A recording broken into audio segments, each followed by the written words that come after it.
The Detroit Tigers score one run again and lose again. Let's talk about it all today on Locked On Tigers.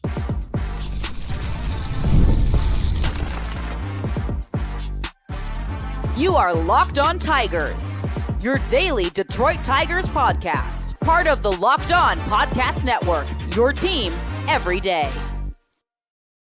What is up, everybody? Welcome back to another edition of Locked On Tigers. I'm, of course, your host, Scott Bentley. Today is Wednesday, June 19th, Juneteenth, an important day in our country, 2024. Thank you so much for making Locked On Tigers your first listen every single day. We are free and available wherever you get your podcasts, including YouTube, part of the Locked On Podcast Network, your team every day. Today's episode is brought to you by Prize Picks, the easiest and most exciting way to play daily fantasy sports. Go to prizepicks.com/LockedOnMLB and use code, all lowercase, LockedOnMLB for a first deposit match up to $100.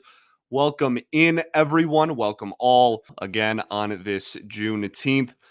Last night, on June 18th, the Detroit Tigers played against the Atlanta Braves and dropped another ball game by a score of 2-1. That makes back-to-back games in which they lost 2-1. And that's 3 games in a row in which they have scored exactly one run. They're 34-39 on the season. 5 games under 500 is the worst record they have had on their season, or the furthest below 500 they have been all season up to this point. They are 3-7 in the team's last 10 games and 3-9 in the team's last 12 games. What went wrong? This is going to shock everybody, okay? The offense scoring one run is kind of a problem. In the last 5 baseball games, the Detroit Tigers have scored 16 runs, everyone. 16 runs in the last 5 games. It's not terrible. It's not like awesome. It's not terrible, though. The funny part is, when you break that down game by game, over the last 5, the offense has scored in each game as follows: 1, 1, 1, 13, 0. That is a real stat that I just read to you. They, outside of the random 13-run explosion that they do like once every week and a half, this offense has been absolutely dreadful. So yeah, not a shock. We're not burying the lead here. Not a shock to anybody. Then when we discuss what didn't go right in this game, what went poorly, what went wrong, however you want to phrase it, the offense not being able to score more than a run is going to continue to be at the forefront. We've talked about the lineup a lot this week, and it's just, I think it's so important to just keep driving this point home. This lineup on Tuesday had 3 players with an OPS over 700. Not 800, not 900. They're not like, oh, they only had 3 guys that are like elite or all-star caliber hitters. No, 3 hitters with an OPS over 700. Those obviously being Riley Green, Mark Canha, and Matt Vierling. Wenceel Perez's OPS dipped under 700 in this ball game after going 0 for 4, now down to 697. What are you going to do? You know, like that's the thing is I see so many people that are having conversations about, you know, like, what do you do right now? How do you fix this, quote unquote? Not to be like the saddest person ever, okay? But you don't. Today, you don't. There's nothing you can do right now to fix this.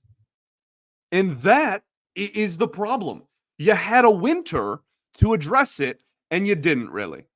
Right? Now, there are players that have gone way below expectations, right? No one thought Spencer Torkelson was going to be in AAA by the end of May. No one expected Colt Keith to have a sub 600 OPS. No one expected Parker Meadows to be in AAA by the middle of May. Right? You have had a lot of players grossly underperform. But the fact of the matter is, this offense hasn't been good in a very long time. And your biggest offseason acquisition on the offensive side of the ball was Mark Canha, who has to hit 2 or 3 in your lineup on a nightly basis. And that's not even like, oh, well, recency, at post Torkelson demotion, etc. Mark Canha has been batting in the top 3 in this lineup since the first week of the season. And we talked about when we acquired Mark Canha. This guy is, I don't mind the acquisition. I liked the acquisition, right? I was a fan of it. But he should be nowhere near to your biggest offseason addition, that's the word, or your best hitter. And he's very close to both of those things. Way too close to both of those things for comfort. So that is the part that breaks my heart. We in 5 weeks, when we talk trade deadline, we're going to have a ton of conversations about what this team is going to do, the direction that they're going to head, what implications of trading certain players, right?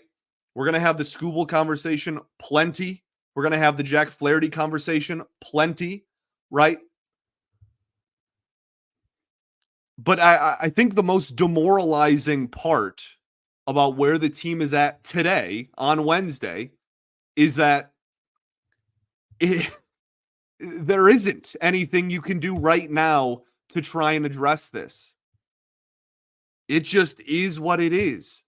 And you have to hope that some players turn it around. That's what you're doing on a game-to-game basis. You're just hoping that somebody turns it around or that a group of players turn it around and start an upswing. If you're ever in a position in a front office or in a dugout where the answer or one of the answers to how do you increase production is just hope that players figure out, right? Is just hope. That's an issue. And that's where the Tigers stand. And that is why they lost this ball game. And that is why they have scored 1 or fewer runs in 4 of their last 5 games. I could not actually care less about the 13-run game. Genuinely, I couldn't. It's not physically possible for me to care less about it. Okay. Let's keep talking. We'll talk about this game a little bit more specifically. Got some things that went right as well. Some players find themselves on that side of things too.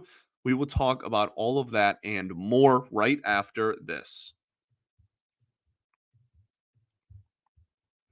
I'm going to talk to y'all today about our friends over at eBay Motors. Passion, drive, and patience is the formula for winning championships, and also it keeps your ride or die alive. eBay Motors is everything you need to maintain your vehicle and level it up to peak performance. Superchargers, roof racks, exhaust kits, LED headlights, and more. Whether you're into speed, power, or style, eBay Motors has got you covered. With over 122 million parts for your number one ride or die, you'll always find exactly what you're looking for. And with eBay Guaranteed Fit, your part is guaranteed to fit your ride every time, or you get your money back. Because with eBay Motors, you're burning rubber, not cash. With all the parts you need and all the prices you want, it's easy to make your car the MVP and bring home huge wins. So keep your ride or die alive at ebaymotors.com. Eligible items only. Exclusions apply. eBay Guaranteed Fit is only available to U.S. customers. Also got to talk to you all about our friends over at Prize Picks. With Prize Picks, you can turn $10 into $1,000 in a single game watching your favorite sports this summer. You can make a Prize Picks lineup in as little as 60 seconds. You just need to pick more or less on 2 to 6 player stats projections, and you are locked in. If you're looking for promotions, Prize Picks has got you covered every week. From lowering select player stats projections on Tuesdays, which increases your chances of getting a win, to getting your entry fee back if you have a losing lineup on Fridays, Prize Picks is America's #1 fantasy sports app with over 5 million active members for a reason. So get in on all the action. I actually got to finish this up so I can go watch the rest of the hockey game. But assuming that series continues, then you'll have some fun action to get into on their basketball season, obviously over on the NBA side of things, but you still have the WNBA, and we of course have baseball season that is in full swing. So plenty of opportunities to get in on all the action. Just download the app today and use code LOCKEDONMLB for a first deposit match up to $100. Again, Locked On MLB for a first deposit match up to $100. Pick more, pick less. It's that easy. All right, everybody, welcome back here. Segment 2 of Locked On Tigers. Appreciate you all so much for tuning in as always. Shout out to the everydayers that do tune in every day, and we will be back tomorrow recapping the series finale against the Atlanta Braves. Hopefully can end the series on a win and avoid the sweep, although I don't think anyone is holding their breath on that. Also, be sure to check out Locked On Sports Today, the first of its kind, the free 24/7 streaming channel on YouTube, programmed to bring you the biggest stories in sports from all of our great hosts here at Locked On Sports Today. Again, you can subscribe for free on YouTube or check it out for free in the Amazon Fire TV channels app. All right, everybody, let's talk more about what went wrong in this 2-1 ball game. His loss to the Atlanta Braves. Justyn-Henry Malloy, 0 for 4 in this one. Really, the at-bat that I want everyone to focus on was the 3-pitch strikeout. That is the exact, perfect encapsulation of what Justyn-Henry Malloy needs to work on, right? He was late on not even like blow it by you fastball type of velocity. He was very late on 92, 93 mile an hour fastballs. There were 3 in a row up in the zone, swung through the first 2, didn't even swing at the third one, right? That is the biggest area of concern, I guess is the word, but that's the biggest area that he needs to work on. That is something that we talked about when he got called up, right? There's still quite a bit of in the zone swing and miss. And it's great that he doesn't chase out of the zone. It's awesome. It's fantastic. I absolutely love and adore him for it. But major league pitchers are just going to pound the strike zone then. And especially if you can't catch up to velocity up, that's just all he's going to see. Right. And so that is something that he needs to address and needs to work on in a big, big way. I think, just being a little bit more aggressive earlier in counts is something that we have talked about for a lot of players on this team, but something that I think could go a long way for him as well. But I think specifically, just there's a difference between when the pitcher throws the ball, thinking in the back of your head, yes, yes, yes, yes, yes, no, versus no, no, no, no, no, yes. Right? Does that make sense? When the ball is coming in and it is a split-second decision and not even, it's a microsecond decision, and that is why they get paid millions of dollars to do what they do. And all the players that are on the field are obviously more talented than I have ever been on a baseball field in my entire life. But there's a huge difference in your approach at the plate with those two mindsets. A huge difference, right? Looking to hit, looking to do damage. Yes, yes, yes. Okay, let's start to get out of the strike zone. No. Versus no, no, no, no, no. Okay, yeah, that's in the zone. Let's swing. And that's how you become late on 92. And I'm not his hitting coach. I don't know if that's his philosophy, but that is just something that has kind of hindered him throughout the minors, despite all of the walks. And so I think that that's still something that he obviously needs to work on. I think that at bat kind of, again, perfectly kind of highlighted that point. What else? Like I said, Wenceel Perez dipping below a 700 OPS has cooled off pretty significantly here over the last couple of weeks. Still has gotten some really timely hits and some clutch hits, and the 697 OPS is still the 4th highest on the team. Oh man, what a statement. But just certainly is not as hot as he was for those first few weeks after coming up, which I don't think anyone really expected that level of production to hold. But here we are, got to deal with that regardless. I think the only other thing I want to address in this category is just the Colt Keith error. Another one. He has graded out terribly defensively so far this year. He has a lot of errors as well. You know, we had a preseason conversation when we were doing our player previews on Colt Keith. And it was all about, you know, hitting well enough to justify the defense. That was something we talked about really consistently with him. And right now, he has a 229 average, a 584 OPS, and has been pretty brutal at second base as well.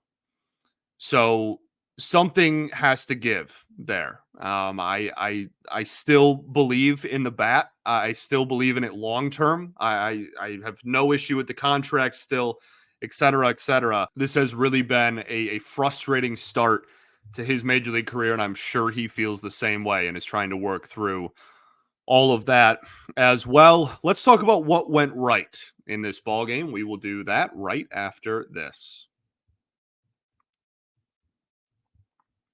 Got to talk to y'all about our friends over at Policy Genius. Policy Genius is the country's leading online insurance marketplace. It makes choosing the right policy for you or family easy and quick. With Policy Genius, you can find life insurance policies that start at just $292 per year for $1 million of coverage. Some options are 100% online, and you can avoid unnecessary medical exams.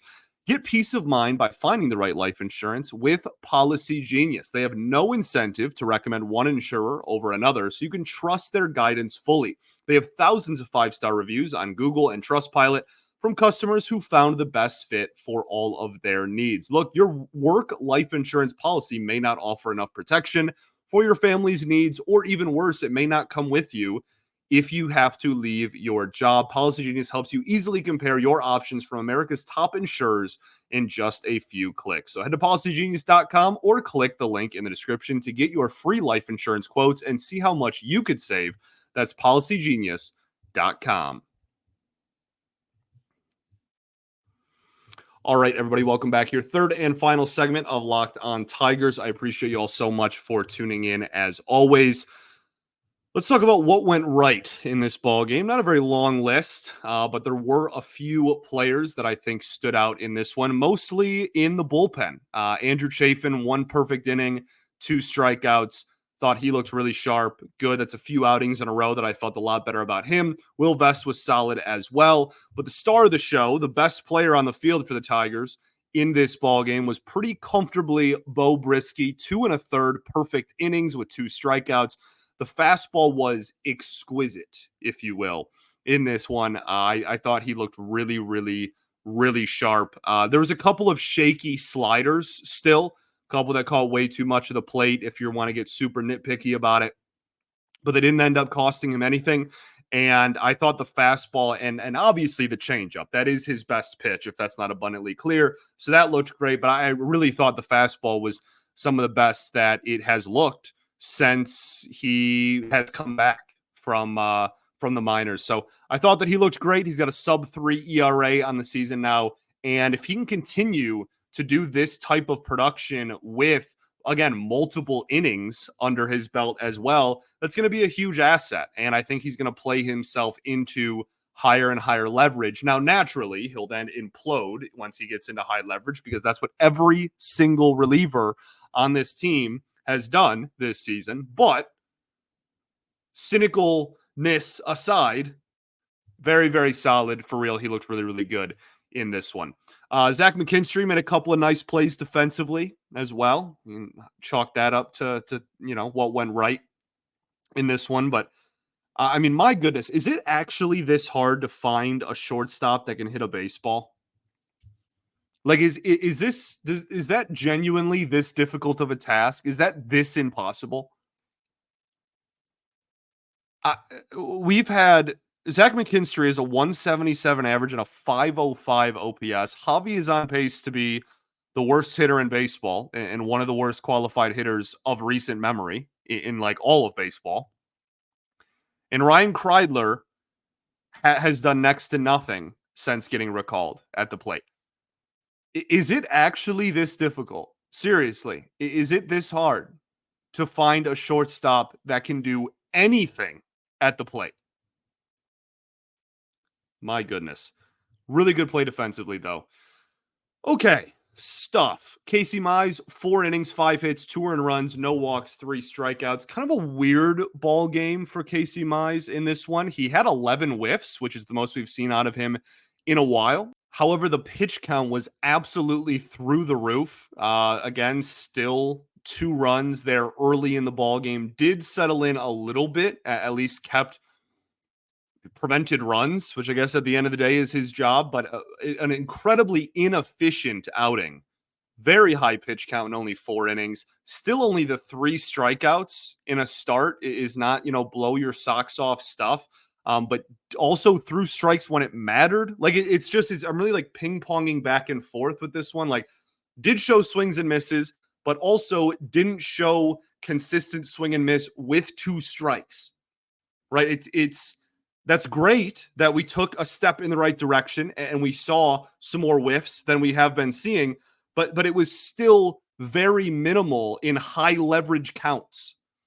And he wasn't walking people, right? He wasn't in those counts. He wasn't throwing balls necessarily, but it was just, he was constantly getting worked. There was the one Ozzie Albies bat that was, 87 pitches like by itself. I mean, that is so yes, we saw more whiffs, and I know people are going to look at that and go, okay, well, look, like we have more swing and miss than we've had, and that is objectively true, but situational awareness matters as well, and he still has not consistently been getting those swings and misses in high leverage counts when it's really, really meaningful or to finish guys off or whatnot.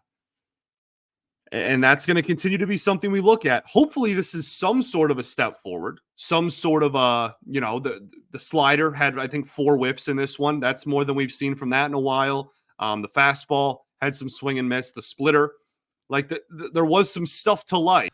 That's why he's in stuff, our stuff category, right? And not what went wrong necessarily. Only 2 runs at the end of the day, but only 4 innings, right? Like it's just kind of, I don't know, back and forth. So I am intrigued by his next outing. I will put it that way. I think he only had 2 called strikes in this game, which again just furthers my point of like, yes, he got some swing and miss, but also they were still putting the bat on the ball a lot. 2 call. I cannot articulate how little 2 called strikes in a major league start is. That is astronomically low, right? Two strikes that weren't swinging miss or foul balls. That's wild. So still a lot to work on there, but it wasn't a catastrophic start that, what was the sole reason why the Tigers lost or put them behind the 8 ball and just made it so they couldn't win. But still a lot of the same issues surrounding him. I thought the home plate umpire was pretty good in this ball game, for whatever that's worth. Love to give a shout out when those situations happen because I don't know, everybody rags on umpires when they suck, so I think it's important to talk about them when they have good days at the office as well. That's it for this ball game. I'm done talking about it. Alex Lange, injury update, unfortunate. Had a type of lat. There's a lot of big words in there that I don't know. I'm not a doctor. But had a lat injury that is going to require surgery. And now there are serious question marks surrounding whether he will pitch again in the year 2024 period. So that's great. He had taken some strides in Toledo. There's a few beat writers that think he was on his way back and was maybe even going to rejoin the team here over the next week or so. And that's not going to happen anymore. And now he may not pitch again in 2024. I know everybody has their frustrations with him, myself included. But at the end of the day, this is a bullpen that doesn't have any swing and miss guys in it right now. And the best swing and miss reliever in the entire organization is now done for the year, whether he walked a million hitters or not. That's not a great thing. So Awesome. Here we are. Series finale, obviously today, Wednesday afternoon, a 12:20 p.m. start time. So a very, very early ball game. That'll be Tarek Skubal against Ronaldo Lopez. Really fun pitching matchup. I know that I'm not going to get too many people on my side agreeing with that because we just want to see runs scored, and Ronaldo Lopez has a sub-2 ERA this season. So maybe a game to walk over to FanDuel and look at the under. I'm not sure. Not advice. I have no clue what I'm talking about, but two really good pitchers out there for this one, and the Tigers offense is awful. So naturally now it'll be like a 15-12 game because baseball, but that'll be a really exciting matchup, and that should get some national coverage as well just because it is two of the premier pitchers so far this season. So yeah, maybe try not to lay a complete egg with a lot of eyes on you. Maybe. I don't know. Worth a shot. Okay. That's it for the Tigers. We're going to end the show on a little bit of a sadder note. The great Willie Mays passed away on Tuesday afternoon at 93 years old. A life well lived and truly one of the greatest baseball players that has ever played our beautiful sport and ever stepped on a mound at any level.